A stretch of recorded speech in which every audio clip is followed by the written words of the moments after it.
As always, huge shout outs to Abdullah, Titan, Palms, Tyler, Cozy, Rare Omen, JPK, Supreme, Uncle, AG Snipes, and AG Twitch, Snoot, Graham, Abadi, Grim, Runnin, Leon, Preto, Lancer, Vortex, and Joel. Huge shout out to all you guys. I could not be where I'm at without you amazing people in my community.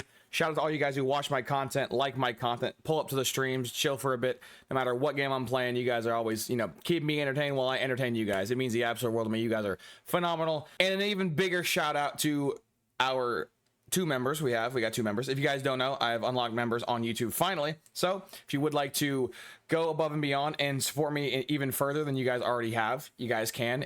I think I've done the math. It's like 17 cents or 16 cents per day if you get a tier 1 membership. So it means a lot to me. You get a bunch of free perks, and eventually when I get the Discord up and running, you guys will have stuff over there as well. So it would support me immensely, and I greatly appreciate that. Also, shout out to our channel MVPs with the massive donos. We got Abdullah, Tyler, Supreme, Runnin, and Titan. Thank you for the absolute massive bombs on stream. While I'm recording the intro, might as well get this out of the way. We're on the road to 2K subs. When I hit 2K, I have agreed with chat to stream and or record an Elden Ring playthrough. A guy as myself who's never played a Souls game or a FromSoft game, and I've never beaten a FromSoft game, will be playing Elden Ring. So when we hit 2K subs, we will be doing that. And without further ado, let's get into the video. Yo, how we doing? It's your boy Beastly, back out again filming another rant. I don't know how this rant's gonna go. I don't script any of my stuff, as you guys know. Probably would it be better if I do that? 100%. Would it be a little more, educated and with fancier words? Oh, 100%. But I don't do that. I just kind of get on the mic and just start yapping. So that's what I'm going to be doing here. My rant today is going to be on the dog water garbage, absolute horse crap that is the Marvel rank system. So here's a chart I'm going to be showing you guys. This is only for PC players. Sadly, we can't see for Xbox or PlayStation, but just know this chart is probably proportionate to console and PC. So yes, the numbers may differ, but the general proportions won't. Ignore Bronze 3, by the way. As you guys can see, this is a massive outlier. This includes NetEase, which is the company that owns Marvel Rivals, includes everyone who's ever played the game. So most of these Bronze 3 accounts are not actual Bronze 3 players. They're people who've literally never played ranked. So just pretend this whole bar just don't exist. Pretty much look Bronze 2 onward. If you guys, I'm recording this video moments after I uploaded my Moon Knight unranked to GM. If you guys haven't watched the video, please, I recommend that. Also, while I'm also shouting out my own videos, if you guys want to read a funny ass video, I have a reading stupid comments series, and I'm starting on my series. So if you guys want to have a good chuckle at the dumb things I read every day on the daily, go watch that video. Shameless plug out the way. Anyways, here's the rank distribution. Now, a lot of YouTubers have already pointed this out, right? If you're a hero shooter person like I am, I've been playing hero shooters for a long time. I put 5, 6, 7 years into Paladins. I put, I think, 1 or 2 years into Overwatch 2, and I'm going to be putting some time into Marvel Rivals moving forward. So I have a lot of experience with hero shooters and playing ranked in many games. And I have to tell you, of all the games I've ever played having a ranked system, Marvel Rivals has to have the worst ranked system I've ever seen. So while I'm talking about how dog shit this system is, I'm going to be talking about my experience so you guys can, go hand in hand. But essentially, I had 0 problems going from Bronze 3 to GM 3. It took me 12 in-game hours and like 47 or 4, I forget the number. It took me 40-ish games, 40-something games to get to GM 3. That's like top 10%. So like, it blows my mind that I had 0 issues going from Bronze to GM 3. But the moment I hit GM 3, everything was terrible. Everything was just garbage. You guys are going to see further later in the video what I'm referring to, but the matchmaking in this game, I can't quite tell if it's the ranked system itself or if it's the matchmaking that's the problem here. And what I mean by that is in Bronze, when you beat somebody and you win, you get like 50 or 60 points. You get an absurd amount of points in Bronze. So it only takes like 4 or 5 wins to leave Bronze. It doesn't take that many wins to go from Bronze 3 to Silver 3. It doesn't take that many wins. And then Silver continues that trend. Silver, you get like 30 or 40 points a win. And if you see where this is going, essentially, you can basically climb out of Bronze, Silver, and Gold with a losing win rate.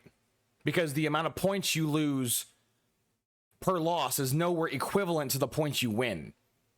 Like, example, in bronze, I think you lose like what? It's been a while since I was bronze, but I'm pretty sure when you lose, you get like what, 10 points reduction, like 10, 12 points, and you're getting like 40, 50 points. It doesn't make sense. And the reason why I'm saying this is because the whole point of a ranking system is to put the better players at the top of the totem pole and the average players in the middle and the bad players in the bottom. That's the point of a ranking system. The problem with Marvel Rivals ranks, and this chart kind of explains that, you gain more points for winning less. It makes no sense. You could have a losing win rate, which again, I'll cover that later in the video. You could have a losing win rate and still climb in Marvel Rivals, which I've never played and experienced a rank system like that, which in my opinion is the reason why matchmaking is so frustrating. I don't think it's the matchmaking itself, it's the rank system. And just to give you an idea of what I'm referring to here, there's more people in GM3 on PC, which is approximately 49.3 thousand PC accounts right here. This is the part of the graph. 49, we'll just round up. There's 50K in GM3. In Diamond 1, which is literally the previous rank, there's 32,000 players. There's a 17K gap between Diamond 1 and GM3. That's insane. The gap should be a lot wider, right? It should be a bigger deal to hit GM3, but there's essentially right now no difference between I mean, again, I'll spoil it later in the video, but there's nothing. Furthermore, there's less people in Diamond 2 than there is in GM3. So can someone explain to me why there are more GM3 accounts than there is Diamond 1 or Diamond 2 accounts? Not combined, obviously. That's like 70, 80,000, but you know, individually. Why are there more GM3 players than D1 or D2? The answer is really simple.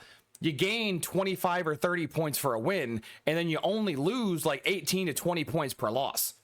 Meaning you can lose more games than you win, and you're still gonna climb. And it's not even just like, oh, this is an elitist, beastly, you're just no, like literally, like look at the same thing. Like look at the other end, right?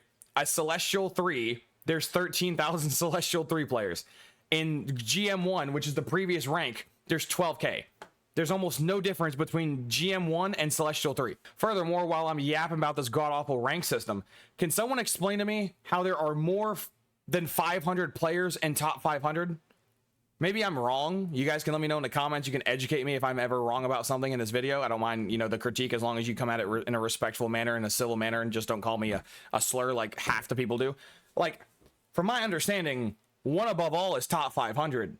So how can you have more than 500 people in top 500, right? There's 547 PC accounts in top 500. There's more people in top 500 than top 500. Now, I don't know the criteria there. Again, this might include the people who did touch it and then they fell out of it, but I don't get it. You know, talking about the distinction here, there is almost no difference between Eternity and Celestial 1. There's almost no difference between any of these upper ranks and their lower rank. However, if you look in the metal ranks, you will see there's a distinct difference. So like, for example, in Plat 1, there's 79,000 accounts in Plat 1. In gold, there's 59,000. There's almost twice as many. So for some reason, from bronze to platinum, it works. But then from diamond onward, it just doesn't work. I can't explain it. I don't know what they're doing. This is the worst ranking system I've ever seen. And I had a lot of optimism that this game was going to have updates and the devs cared about us and all that, you know, normal, gullible, believable shit. But there was an interview recently that completely changed my mind. So I'm going to have the article linked in the description. I'm not going to, you know, sit here and read the full thing, but if you guys are curious, you guys can. Essentially, the devs were interviewed about how they plan on fixing the game. This includes the rank system. This includes balancing characters. This includes everything. And the long story shortened, or the long interview shortened, is that the devs made fun of Overwatch for being hyper balanced and the devs micromanaging everybody. And they more or less said, we're not doing that. We want our game to be fun and unbalanced. We want the game to be fun and frustrating at the same time. Basically, they want Marvel Rivals to be like the original Modern Warfare 2. Where there's so much wrong with it that people kind of like it, right? Like there's One Man Army Noob Tubes, there's, Commando Pro, there's Chopper Gunner Nuke. Like there's just so many things unbalanced with the game that if everything's unbalanced, then nothing is unbalanced, if that makes sense. However, as someone who's put 40 hours into the game, 35 hours, I forget how many hours I have already, but I've been streaming this game 2 or 3 times a week for the last 2 weeks, so I got a good chunk of time. Anyways, as someone who's played this game, especially at a higher-ish rank, I know GM's not much of a high rank anymore, considering how much I've learned from my first video to this video, but either way, it's still a high-ish rank. The matchmaking, I still can't tell if it's the matchmaker or if it's the rank system, because there's just so many idiots. There's so many dumb people you will meet and engage with on a daily basis in GM, where you watch them play the game and you're like, how the fuck did you leave bronze? I had a Loki on my stream yesterday who played Loki for 2 rounds, and homie had 1900 healing. 1900 healing. And he's the same rank as me. And he wasn't throwing, he was actually playing the game. He was really trying, and he had 1900 healing. Or I was in a lobby full of racists, which you guys will see that video in the future, but I was in a lobby full of racists saying I was the problem. When we get to the end of the game, after all the little white boy racists were just spewing N-words in my in the game chat, which is fun, I checked the scoreboard. Half my fucking team had goose eggs. I had 7 or 8 kills. The rest of my team had 0. It's oh wow, I'm the problem. The guy who was literally the only person getting picks. Makes sense. The amount of idiots I've run into is just baffling. And how they get to GM makes no sense. Well, the reason why they're in GM is because they win games, and because they win some games and lose most of their games, they actually still climb because the system's broken. And I don't think they're going to fix it. I'm going to be honest with you guys. I don't think they're going to fix this system. I think this system is working exactly how the devs want it to. Because the devs are balancing for fun and frustrating over fair and balanced. But here's the thing about fun and frustrating games. Again, I can use the original Modern Warfare 2 as an easy example. Everything in life eventually no longer becomes fun. If you eat your favorite food every single day, it's no longer your favorite food. If you eat your favorite ice cream every single day, it's not your favorite ice cream. If you do the same thing over and over every single day of your life, eventually your brain will stop giving you dopamine. When your brain stops giving you dopamine, it's no longer fun. So what's Marvel Rivals is eventually going to become is not a fun and, unfair game. It's just going to be a frustrating, annoying game. And I think people are already starting to experience that. I think there's already players on the game who are so tired of certain characters, cough, cough, Bucky, cough, cough, Hela, cough, cough, you get the point. There are some characters that are just so much better than other characters in their role, there's no point. I'm a Moon Knight player. I love Moon Knight. There is 0.0 reason to realistically ever play Moon Knight when Squirrel Girl exists. Squirrel Girl's ult is much better than Moon Knight's ult unless you're playing with a Groot. Squirrel Girl does more damage than Moon Knight, and Squirrel Girl gets more, it's much easier to play her. Her nuts that she shoots, her acorns, are the size of volleyballs. Under no circumstance should I ever, if I'm trying to win, should I ever play Moon Knight over Squirrel Girl. Squirrel Girl is just that much better than Moon Knight, and they pretty much fill the same role of anti-cluster or anti-group gameplay. And I could give you more examples, like the fact that Widow is a inferior sniper to Hela. Make that make sense. I can keep going, but the point being is that whether it's tank, support, or damage, there's just some characters that are just by far better at their role and at what they do than other characters.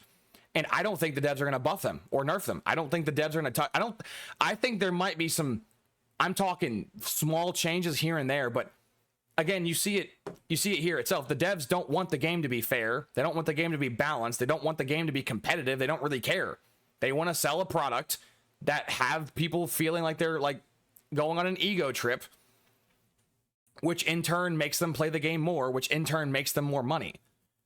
To go with my point about how the system is fucked on purpose, NetEast, the company that owns Marvel Rivals, they know that for some ungodly reason, for some reason in these hero shooters, what your rank is defines you as a person.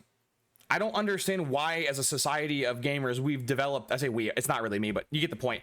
Like, if you're a silver player, it doesn't matter what you say is the truth. It doesn't matter anything you say. If you're a silver player and people find out you're a silver player, everything you say is automatically invalid. And if you're a one above all player, everything you say is automatic gospel. It's the truth. You could say the dumbest shit in the world. You could say the best tank in the game is Captain America, one of the most idiotic takes in the world. But, oh, you're a one above all player, so it has to be true. Whereas there's some bronze player who's like, I think Magneto's the best tank in the game. Oh, you're a bronze player. Shut up. You don't know the game. It's like, for some reason, I don't know if it's the Neanderthal, if it's the caveman, the monkey mindset, but like, for some reason in this, I say this community, but it's pretty much all hero shooter in like all games, whatever rank you are dictates how important you are as a person, which to me is beyond fucked up, and it shouldn't be that way. But like, it's idiotic to me that the game's like this. Is that NetEast knows that people desire high ranks.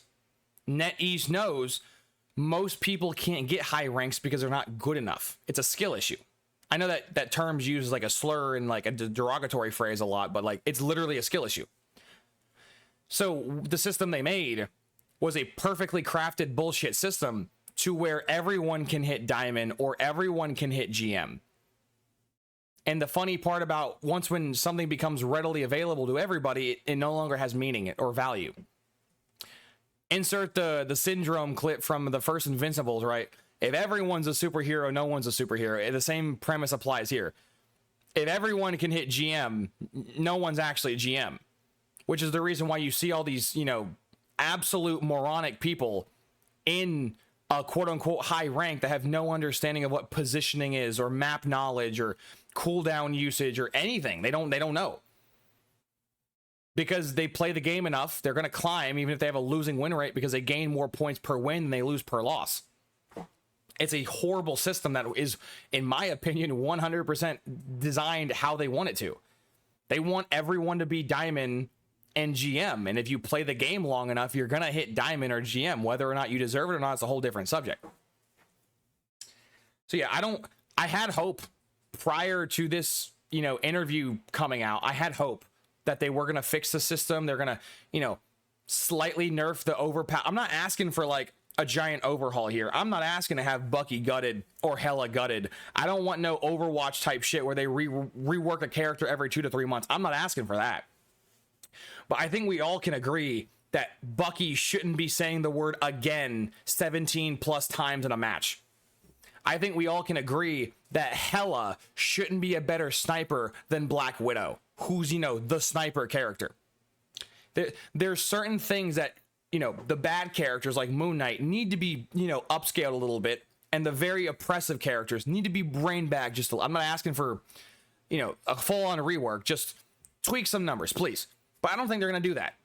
Because again, like they said in this interview, we don't care about, balance. We want the game to be fun. And that's all they really care about. Fun over competitiveness. And long term, that's going to kill this game. Because again, the more you play this game, the less fun it's going to become over time. And so eventually the fun and frustrating is just going to become frustrating eventually. So I have essentially, in my opinion, cracked the code.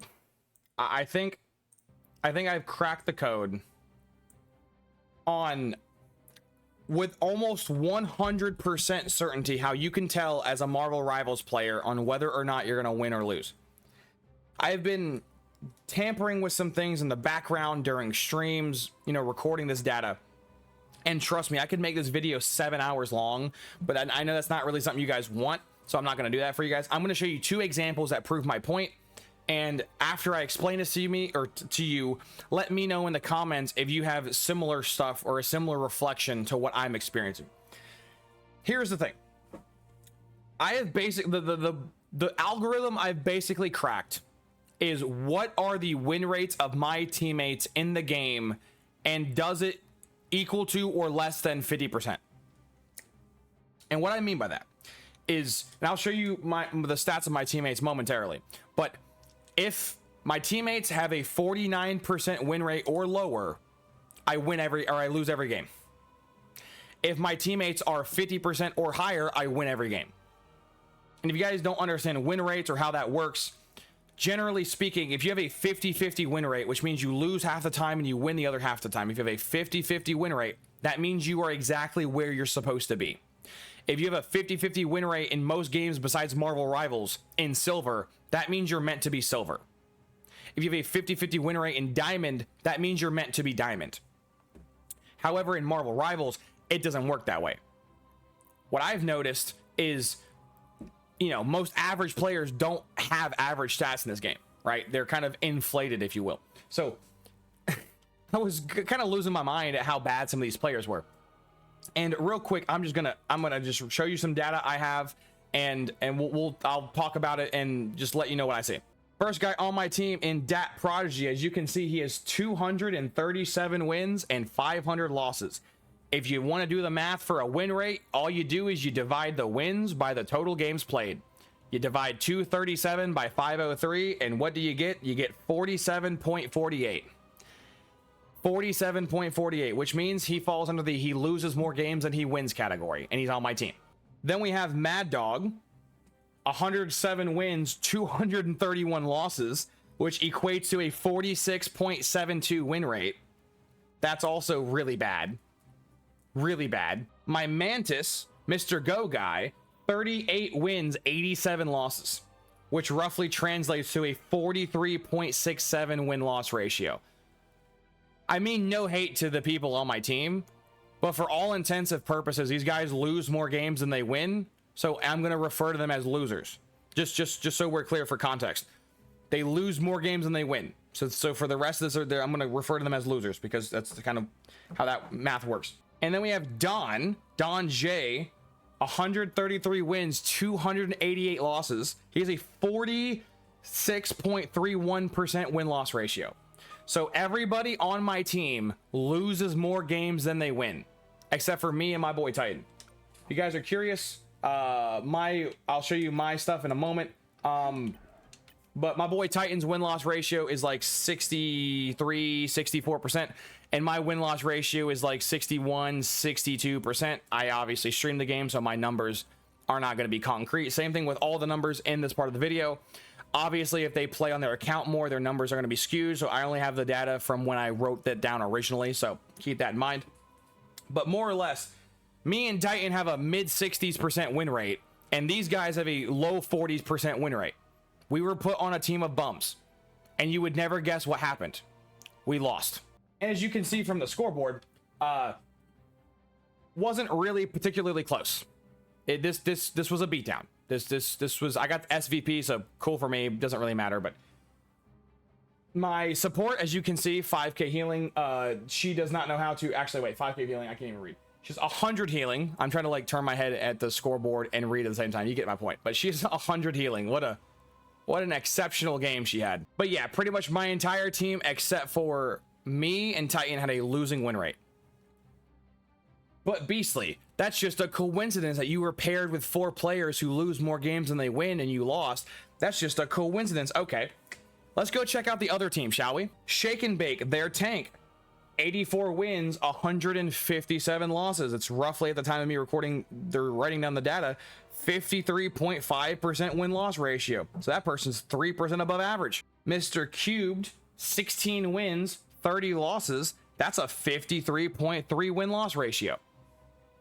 Again, over 50. Their Moon Knight, which by the way was the MVP of their team, for the record, has 57 wins and 111 losses, which roughly translates to a 50.47 win-loss ratio. So still positive, a still positive win rate. The worst player on their team, Chang, 19 wins, 44 losses. That roughly translates to a 43.18 win-loss ratio.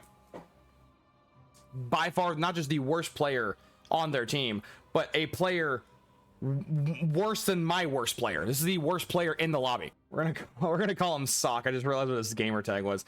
Sock, 81 wins, 147 total games.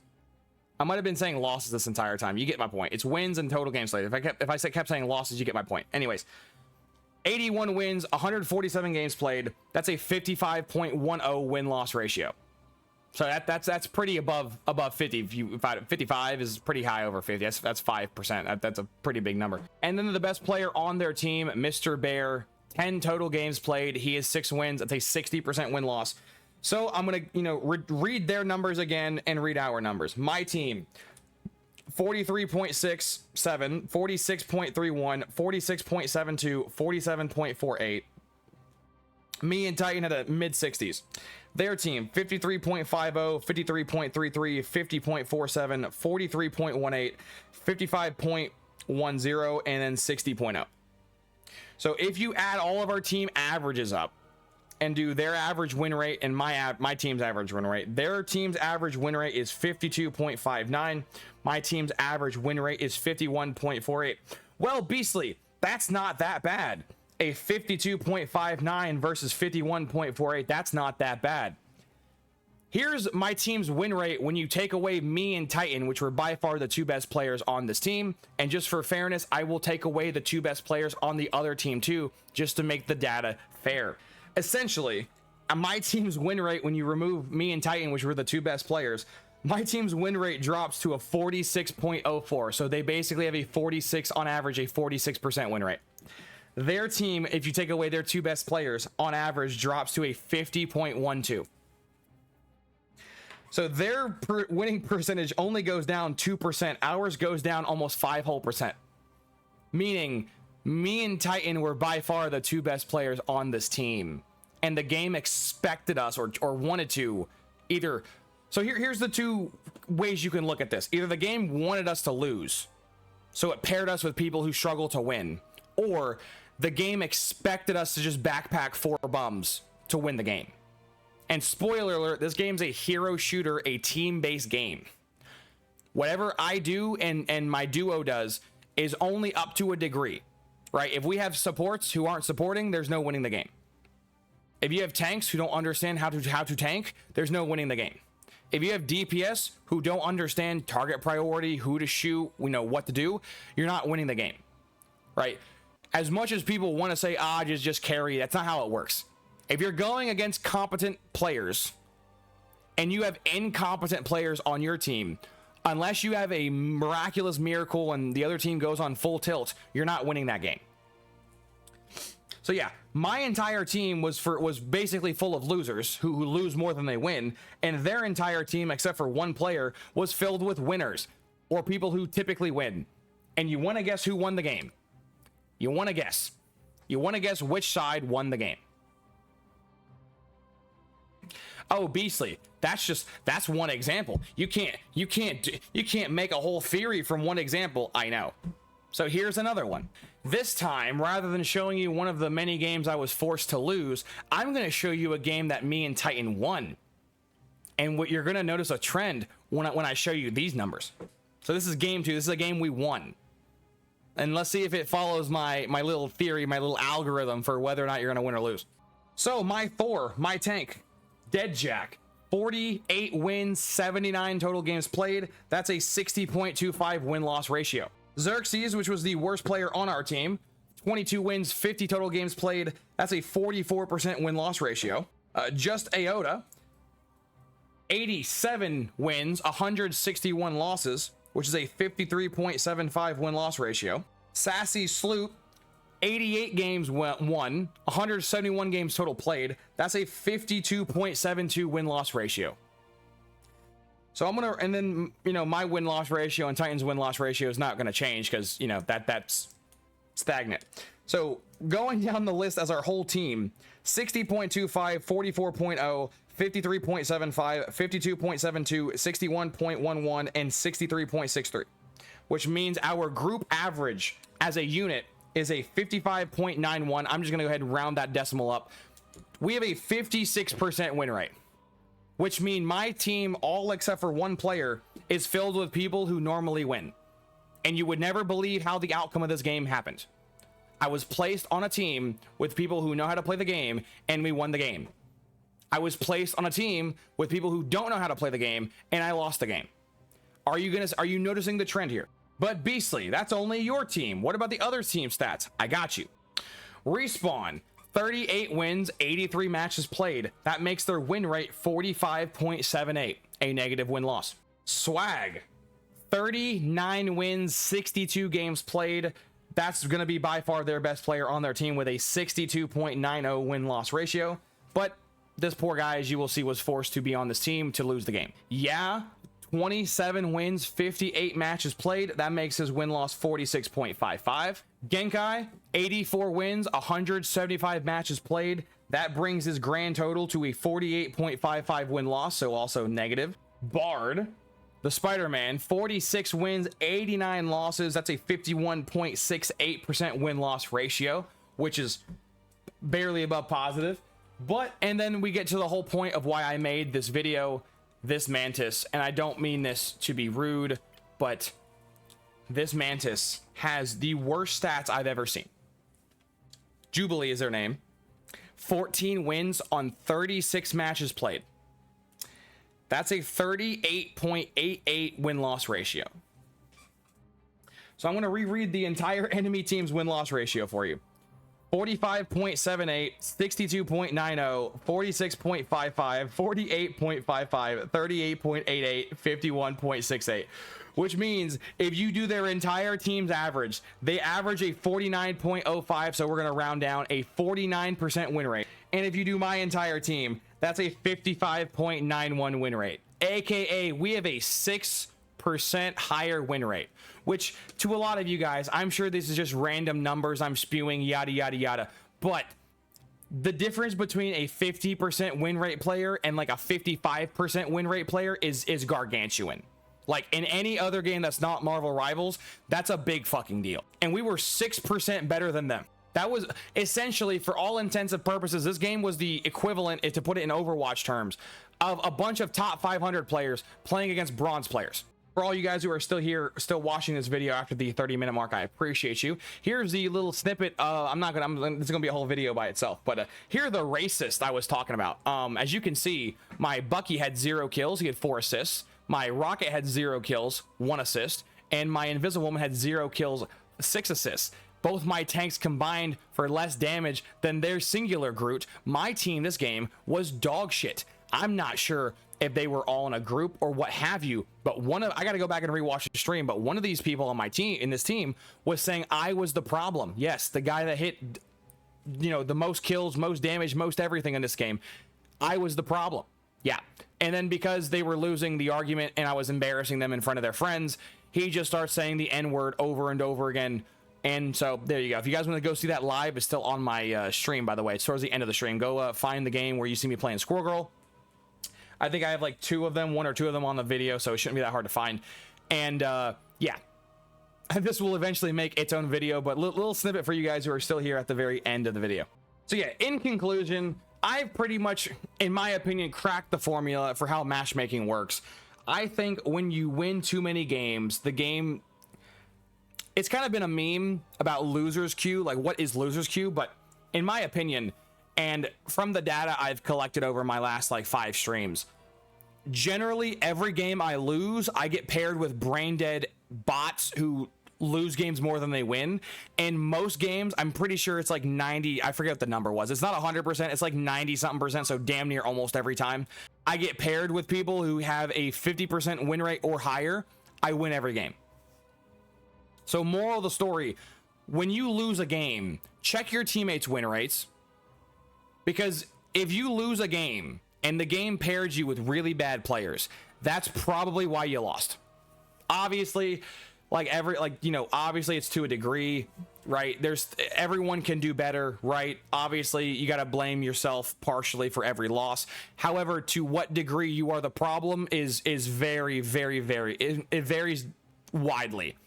I'm not going to sit here and blame my teammates for every loss I've ever had. 100% not doing that. However, most of my losses were because the people I get paired with literally have brain damage. And it's funny because now I've felt it, right? I felt it was like matchmaking was extra hard, and now I know why. It makes me relook at the game differently. So yeah, more or less, you can get around this by just 6 stacking or like 4 or 5 stacking. But yeah, essentially, if you think a game was extra hard, go after the match is done, check your teammates' win-loss, and see how often you win games with losers on your team versus winning games with winners on your team.